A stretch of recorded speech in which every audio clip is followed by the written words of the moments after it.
Good morning, magandang umaga po sa inyo lahat. Time check, 8 in the morning. Yan, dito tayo sa ating mga African bird.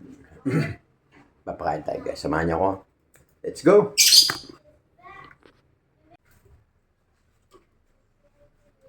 Nalagyan natin ng vitamins. Every other day, lagyan natin ng vitamins guys. Bukas tubig uli. Ngayon, maghapon sila ng vitamins para lumakas ang kanilang mga katawan. Tapos yung African mix ng mga pagkain, hinalo ko pa rin ng bukod na sunflower para gumanda yung ano nila. Matakaw sila sa sunflower guys. Eh.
Sinaya silang ano.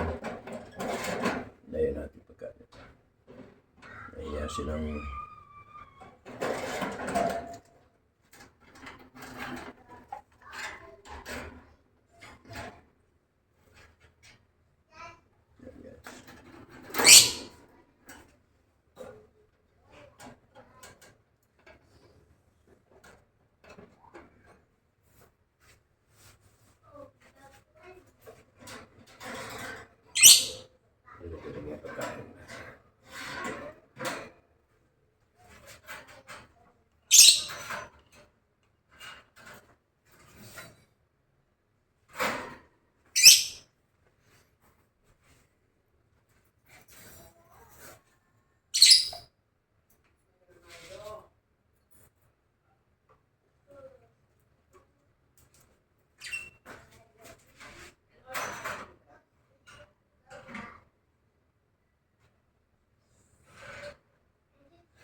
Tingnan natin kasi nakaraan na ipis yung ano, yung may itlog na nagkaroon ng ipis yung loob.